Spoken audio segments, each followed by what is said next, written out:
This will be my second order from these guys. I really like their t-shirts. You can get the basic tee bundle or the graphic tee bundle. This time I kept it simple and went with all black. But if you want, you have so many designs to choose from. Simply follow the link to get 10% off. Just like my first order, these fit incredible. They're super soft, super snug, and they're a bit stretchy, which they hug in the right areas. It's really nice. And they ship worldwide. Okay, so by now you probably have seen quite a fair bit of Red Dragon Archfiend deck profiles, or like the budget versions where you get 3 structure decks and ready to play. But we were testing the list on stream this past week, and I was planning on taking this to the OTS Championship, but unfortunately I couldn't get a hold of them on time, so I ended up taking Adventure Synchron, which I got first place with, which is pretty epic. If you haven't watched that deck profile, go and check it out and then come back. But for this video, we're going to be talking about Jack Atlas's favorite archetype. They got some pretty good support, especially this guy, Soul Resonator. This is like the Stratos of the deck. Basically, whenever it's normal or special summon, you can add a level 4 Lord Fiend from your deck to your hand, but you're restricted to only summoning Dark Sinkers from your extra deck for the rest of the turn. And it has another effect where while it's in the graveyard, and if you control a Red Dragon Archfiend or a Synchro that mentions it, you can protect your cards from being destroyed by card effect by simply banishing it. And then of course you have like your speeder of the deck, Crimson Resonator. Basically, if you control no monsters, you can special summon this card from your hand. If you control exactly 1 Dark Dragon Synchro monster, you can special summon up to 2 Resonators from your hand or deck. That's quite important because that's what allows you to climb into your Hot Red, into your Bystial the Spatter, or any of your bigger boss monsters. So if they interact with him, it's a bit devastating, but there's ways to kind of mitigate that. It won't be as significant, as overwhelming, or as formidable, but there's ways to kind of like play around that. But this lock is a bit more devastating because it's for the entirety of the turn. It's like Speeder or Overtake. And then you have the new Vision Resonator. This card's pretty cool. I guess you could play 3 if you really wanted to, but I felt like 2's just enough. You don't want to like clog too much on redundancies. But basically what it does is, if a level 5 or higher dark monster is on the field, you can special summon this card from your hand. You can only special summon Vision Resonator once per turn this way. If this card is sent to the graveyard, you can add 1 spell trap that mentions Red Dragon Archfiend from your deck to your hand. You can only use this effect of Vision Resonator once per turn. And you have your Synchron Resonators. This is your other extender. Same thing at 2. Initially, I was playing Chain Resonator. Having an additional normal summon was not doing the deck any favors. Like, it's cool that you can summon a Resonator from your deck, but like, I think you would much rather open up Synchron Resonator with the rest of your Synchrons than a Chain Resonator, because sometimes, majority of the time, you're going to be normal summoning Soul. So, you know what I mean? You don't ever want to be caught with Chain Resonator in your hand. So it just seemed wise. After I watched Notorious Yugioh's video, I was like, why would you play 2? You can only special summon it once anyways. But it's just for the simple fact that you would much rather hard open this than the Chain Resonator, which is the other level 1 that you need to play to ensure that you have Red Rising's graveyard effect. If a Synchro monster is on the field, you can special summon this card from your hand. You can only special summon Synchro Resonator once per turn this way. The good thing about this is that it doesn't lock you, so you're not bound by any restrictions the moment you summon it, which is pretty cool. So basically, when this leaves the field, you can add back any of your Resonators, which is it's a fair bit of recursion because it's not once per turn, so you can keep reviving it and adding back your Resonators, which is pretty cool. And then of course you have the best level 4 non-tuner. This came out in a structure deck as well. Bone Archfiend. If this card is in your hand or graveyard, you can send 1 other card from your hand or field to the graveyard. Special summon this card. Also, you cannot special summon monsters from the extra deck for the rest of this turn except Dark Dragon Synchro monsters. So it's the same lock as Crimson, but it's not as brutal because it's for the rest of the turn. So you can theoretically do other things and then be locked, but that might be a different build. But for this build, that doesn't really matter. Your entire extra deck is just Dark Dragon Synchros. But this is how you get access to the rest of your stuff, right? Because this can send any of these, which is pretty cool. This can send this. Sometimes there's lines where you don't have access to him. Sometimes most of the time, you're going to be foolishing either Vision or Crimson because you need to find a way to get this guy to the graveyard, assuming you didn't open it. Whether you hard open it or open it with Resonator Call, or you're forced to search Bone with Soul Resonator, you know what I mean? So that's how you get access to this, through him, which is cool. They're all interchangeable because like if this is goes to the graveyard, he searches the spell that searches him. He searches him, then he can send that. You know what I mean? So it's cool how it functions. It's so much synergy. You can target one face-up monster you control that has a level. Send one Fiend Tuner monster from your hand or deck to the graveyard, and if you do, increase or decrease that monster's level by 1. You can only use each effect of Bone Archfiend once per turn. So that's how you send your Resonators, right? Typically, you either decrease him or decrease itself and then make a 6, and then this would have sent Crimson Resonator, and then that's how you revive him and use the effect, because you would have Red Rising, and then you control a Dragon Synchro monster to then summon 2 more Resonators, and that's how you continue the Synchro climb.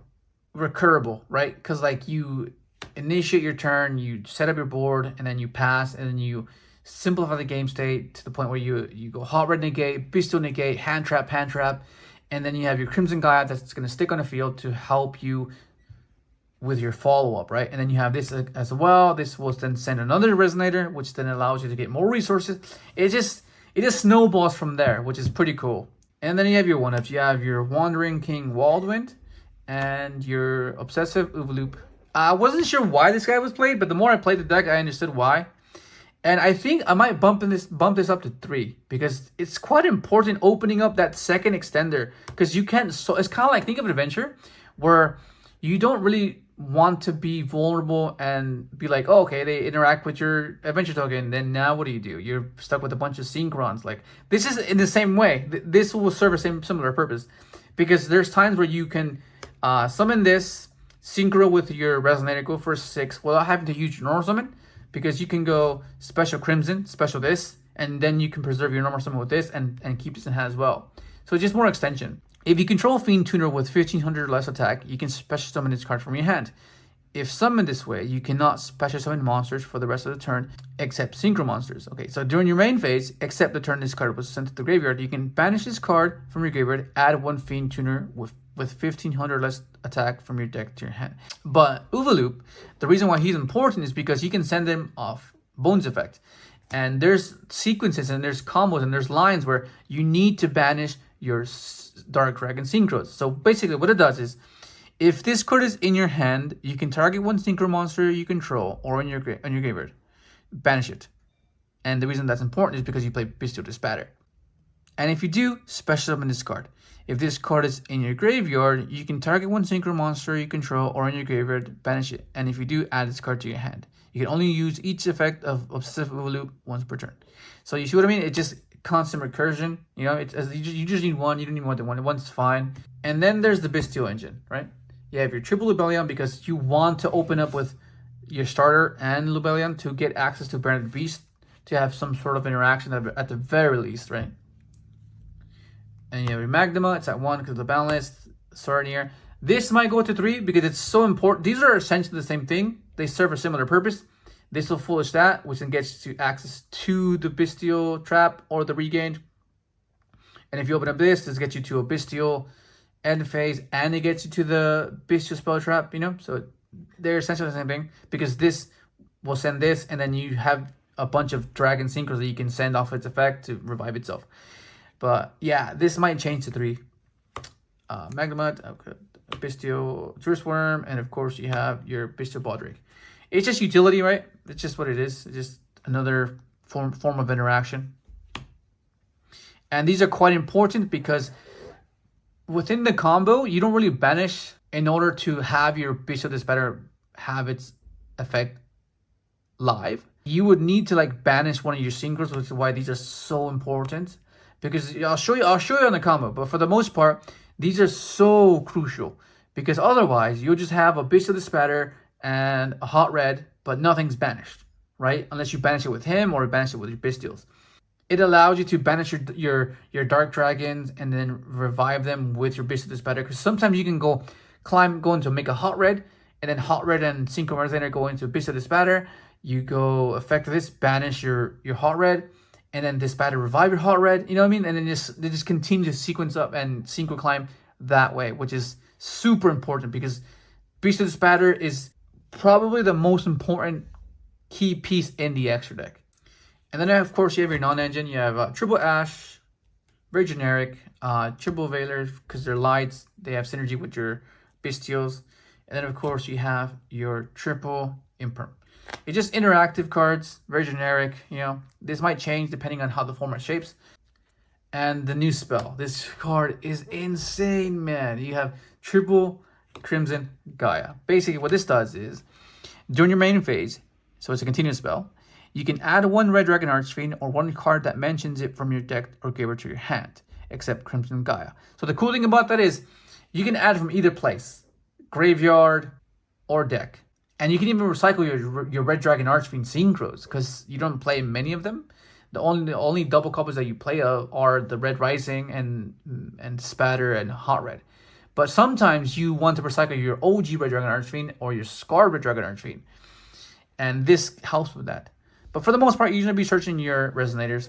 And that's only the first effect. The second effect is insane. When your Red Dragon Archfiend declares an attack, you can change all monsters your opponent controls to face down defensive position. That makes OG RDA amazing, because all you have to do is think of it as like a Zeus, right? You try to sequence off, you try to get to your Abyss, you try to get to your Dispatter, and if all else fails, this is going to be on the field. You find a way to make your RDA, Eagle Battle Phase, attack, put everything face down, and nuke their board. It's like a Regeki. Think of it as your Zeus, as your last resort. Deplete them from interactions, and then just go, okay, fine, RDA, attack, nuke everything. You know what I mean? And this is perfect for that, because it's non-targeting, it just blows up everything. And that's only the second effect. The third effect is, if a monster on the field is destroyed by battle or card effect, either field, you can special summon one Red Dragon Archfiend from your graveyard. You can only use each effect of Crimson Gaia once per turn. That's crazy. So even if they do end up killing your RDA, you just revive it back and then just continue. That is insane. This card is amazing for the deck. And then, of course, you have your Resonator calls. This is basically Rhoda as any Resonator. Pretty self-explanatory. Your Branded Regain, your Branded Beast, and, of course, Red Zone. Well, I'm pretty sure you guys are all familiar with this. There's no need for explanation for this one. But for this one, it's the new trap. It came in a structure deck. When your opponent activates a card or effect while you control a Red Dragon Archfiend or a Synchro monster that mentions it, you can target one card on the field, destroy it. So that's pretty cool. So you chain directed to it. The second effect is you can target one of your banished Dark Dragon Synchro monsters, special summon it. You can only use each effect of Red Zone once per turn. So remember how I mentioned how this Spatter is quite important for the fact that you can reborn your Hot Red because you can Synchro climb with it. This is the same thing, which is why Uvolup is so important, because Uvolup banishes your Red Dragon Archfiend or any of your Dark Dragon Synchros, and then you just revive it on your opponent's turn. It doesn't seem that impactful, like just as I'm explaining to you, but in theory, and once you're playing against it, you'll see, oh, okay, now it makes sense. That's pretty devastating. Like if they crack your board and this is on the field, right? You have Bystial access, you banish your Hot Red, banish your Dispatter, special your Bystial, activate, revive your Bystial Dispatter, Dispatter, revive your Hot Red. Like it's just insane. You just snowball like as a follow-up. It's amazing. And that's basically the deck. That's 40 flat. But like I mentioned before, I might bump this up to 3 and this as well, because it seems like it just seemed too good to not have them at 3. But then I have to like rearrange the deck, maybe go above 40. And I think is the amount of searches this deck has, I think you could go above 40. And of course, considering Red Rain, because like it just makes Bone basically free. Like you just discard this, right? You're gonna make a red drag. You're gonna make a Dark Dragon Synchro monsters. You add it back. You know what I mean? And it's basically another Nova. So I don't know. It just seems like this card just seems too good to not even consider. Like it just seems. But I don't know if it's necessary. But I'll continue to test and see how it goes. But for now, it seems fine without it. And then of course these are the ones I want to try. This one, because this right now, oh my god. It becomes like a macro. It's like a Rise Heart. A Rise Heart's getting banned, and this is kind of the same thing. And then of course Fiendish Golem. These are the ones I was playing initially. This is another target you can search off Vision Resonator, but like there was a lot of times where it just wasn't live, because the monster so basically what does it? Target one monster on the field with 2,000 or more attack. Banish it until the end phase of the next turn. Then, if you activate this card while you control a Red Dragon Archfiend or a Synchro monster that mentioned it, you can set one Fiendish Chain. So basically, this sets this. There's some cool things you can do, banishing your own stuff and then reviving your guy with this. You know, like there's some cool things you can do with that, but like, I don't know, like it's a bit I don't know, it's a bit too situational, but maybe I'll consider to test it. But that's the first time I tried it, it just wasn't doing it. It wasn't cutting it. And then we get to the extra deck, right? This is a bit more simplistic compared to Synchron.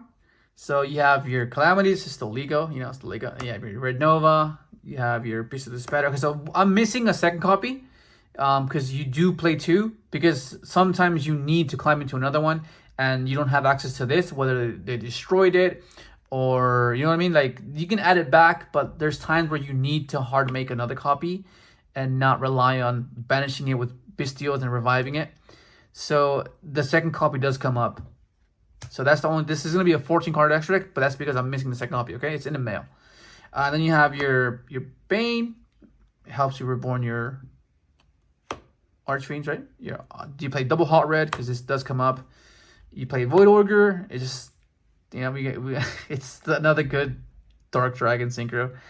Then the new one, Scarlet Red Dragon Archfiend. And of course you have Scarlight. This card is pretty insane. It just helps your nuke go in second. Like, if it's, you kind of have to sequence in a way where last resort has to be a nuke, and that's kind of how you have to approach this deck. Like, you try to sequence your way into like this, and to prevent you from doing that, right? And then last ditch effort, this Zeus type like of nuking, whether it be with this or through Crimson Gaia with your OG Red Dragon Archfiend, right? And of course you have your this guy, Blade Dragon. It's just a generic spot removal. It's decent.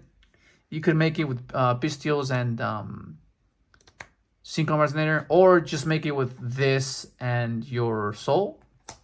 And then of course, the card that gets everything going, everything started, is your Red Rising Dragon. This revives any of your Resonator monsters. It's pretty important. It's not once per turn, which is cool. Which is why I'm considering playing more copies of the Wild Wind, because it allows you to make another copy. Because you, throughout your combos, you're going to end on multiple level 2s, and it allows you to climb even further, which is quite nice. Alright, so I'm going to show you guys what you can do with just one card, okay? It's not going to be as insane if compared to like multiple cards, but like just the fact that you can do this with one card is pretty cool. So all you need is Crimson Gaia, right? Crimson Gaia, activate, search your soul, normal summon your soul, activate soul, search for your bone.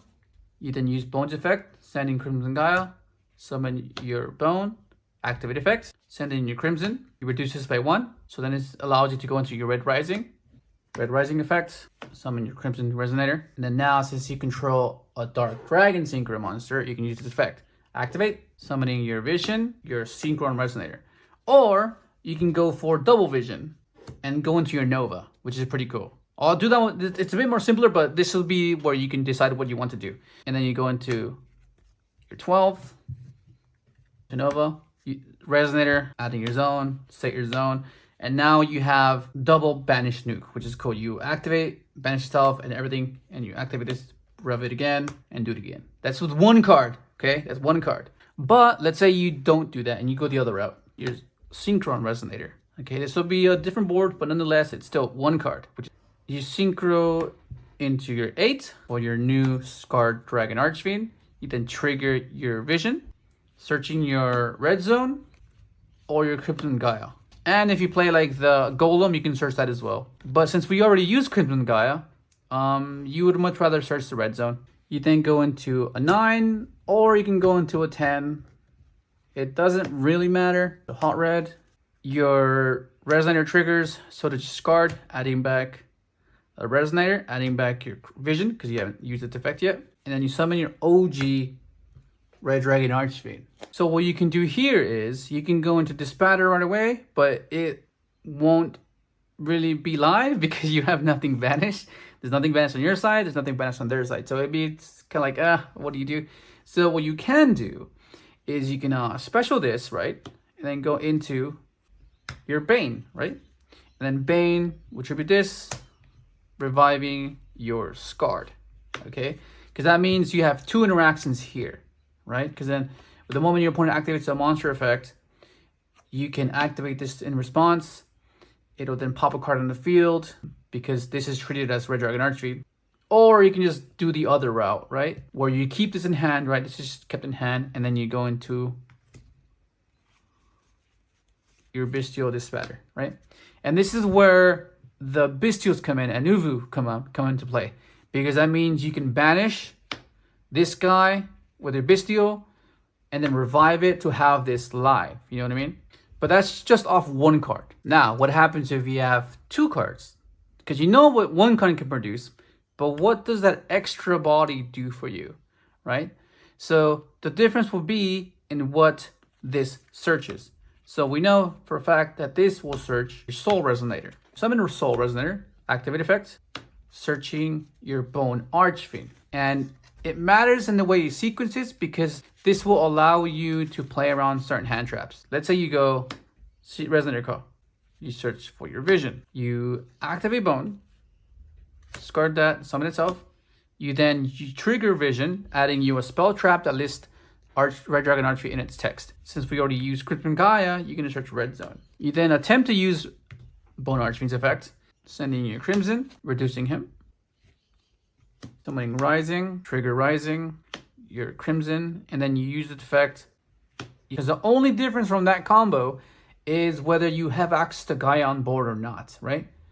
So you go into this. Discard, you then go into Hot Red. You then trigger both your Scarred and your Resonator, adding back this. Summon your OG.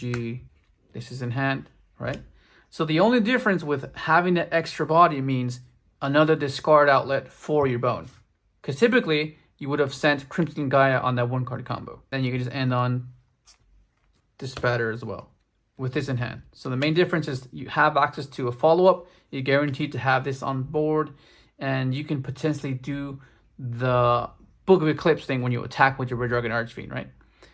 And it's good to have this on board because that means any top deck Bystial or even any Bystial for the matter can allow you to turn this on. You can banish banish him, revive it with him, right?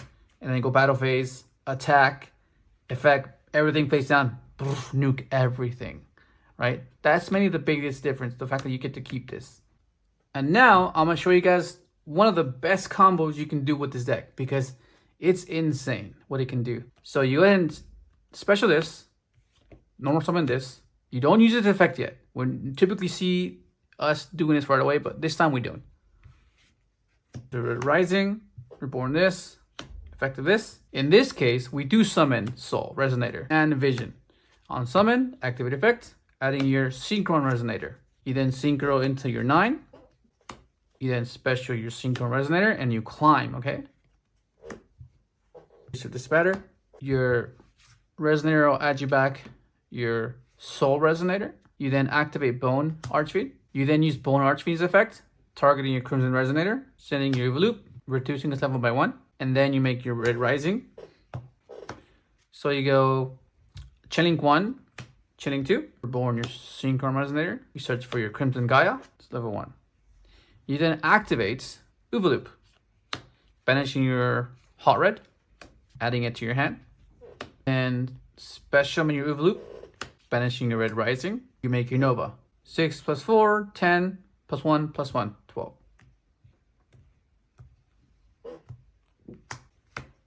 You then trigger your Synchron again, adding back Vision. Activate Crimson Gaia, adding your Red Zone. You then activate Bystial Dispatter, reviving your Hot Red. Have this set. You have double banish nuke, monster pop, negate, assuming you banish their monsters, you have something to negate then.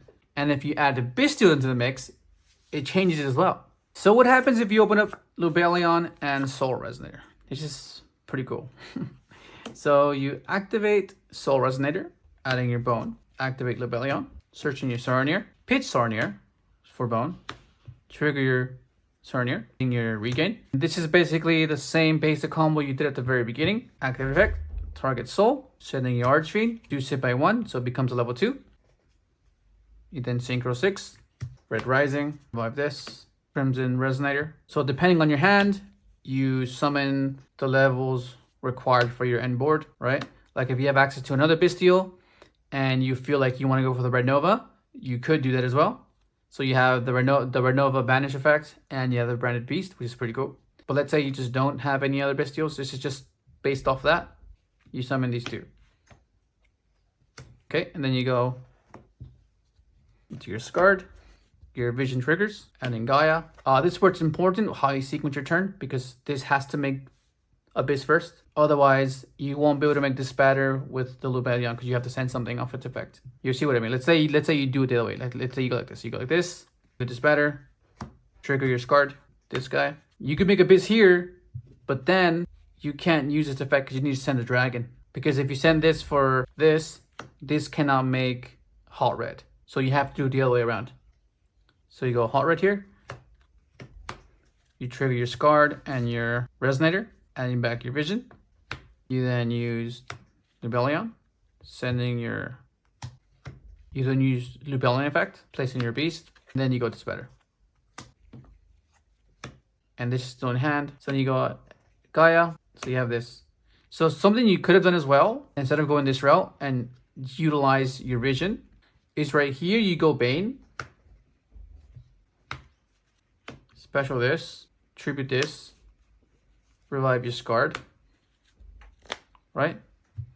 This way you have a pop instead of the negate. So like depending if it's like a backward matchup, or like if you know that matchup suffers to spot removal, then you can do that as well compared to the spatter. But I think the spatter is just the safer route, I think. I mean, this is a bit more obscure because, you know, playing around this is kind of weird. And then during the end phase, you place your regained and you end on that, which is pretty cool. All right, so now do you remember how I mentioned how this can help us extend if this guy gets negated? Well, I'm gonna show you as what I mean exactly. So typically when you open up these two, you don't really want to summon him, but in this case you do, because you're gonna climb into your higher dragon synchro to at least end on a Dispatter or a Bane or something along those lines. So let's say you go special summon this, this will add your bone. You then discard a random card. It doesn't matter what it is, it's just a random card, okay, to summon your bone, okay? You then attempt to use effective bone, because at this point they have to decide whether they want to stop this sending or they want to stop this from summoning from your deck. Whereas either way, they're in a tough spot, because if they stop this, you synchron to a 7 and then you use its effect and then climb from there. Or they let this resolve and allow you to have extenders, which is pretty cool, right? So in this case, you already have access to this, whereas typically you would send this in your typical line. So let's say they let it resolve. You send your Vision will trigger near your Crimson Gaia. So you reduce him by 1, so it's level 2. You then synchro into your Red Rising. Activate effect, do they interact there? It's completely up to them. If they do, then this is free to resolve. But if they don't, you go for this. Keep in mind that you cannot use its effect if you control anything other than just a dragon synchro, okay? So you have to climb. Go into Scard. Because at the very least here, even if they do stop this, you can still go into the spatter and float and try to climb from there, assuming you have access to your Synchro Resonator, to Resonator Call, you know, or to your Bystial Lubellion. The point is trying to get interactions off your opponent to not let them accumulate, to then be too overwhelming. So let's say you activate effect and then stop it here. Okay, you're stopped here. So then that's where this one comes into play, because that means you can make another Red Rising, and then the Bystial Lubellion will come into play as well, because that means it gives you another dragon that you can send off its effect to summon Lubellion. Special this here. Go into Red Rising, effective Red Rising, your Soul Resonator, synchro into your red, activate Crimson Gaia, search your red zone, so then you set. So allowing you to extend to this point doesn't seem like, wow, this is insane, but it's more so having a contingency in place in case you do get interrupted with. Because if you didn't have access to this guy, then you would not be able to do this. The thing you would be able to do then, it's just going to Dispatter, right? Because this essentially turns into a hot red, right? So let's say you didn't have this. All that would happen is you would just go into a Dispatter, right? Dispatter. And then this is where you need extenders, whether it be Bystials, Uvolup, you know, to allow you to extend further. And then you trigger your Scard. It summons your Red Dragon Archfiend, and then it'll nuke your board. But you can protect it with your Resonator, right? So what happens here is, since this guy didn't attack, you can protect it, right? And then now it'll turn this on, and now you have double interaction, whether it be a pop, and then a destruction if you activate an effect, right? Compared to just doing this. Effect. Negate. Okay. I mean, maybe Void Ogre, I guess. But you get the idea. Just having that as an option is something to consider because it helps. And I noticed how valuable that is because it allows you to have that option compared to not. And I think just because of that, I think maxing this out is the way to go. I think moving forward. But for now, I've been liking how it's been functioning just as a one of. But that's the point of testing and learning a deck, seeing what works and what doesn't, and how important something is compared to something that's not initially, right? But any other combo will just basically be a deviation from those particular ones. There's minor niche things you can do. But for the most part, they're all going to be based around that fundamentally. But that's basically it. Hopefully you enjoyed the video. Let's subscribe if you haven't. And thanks for watching.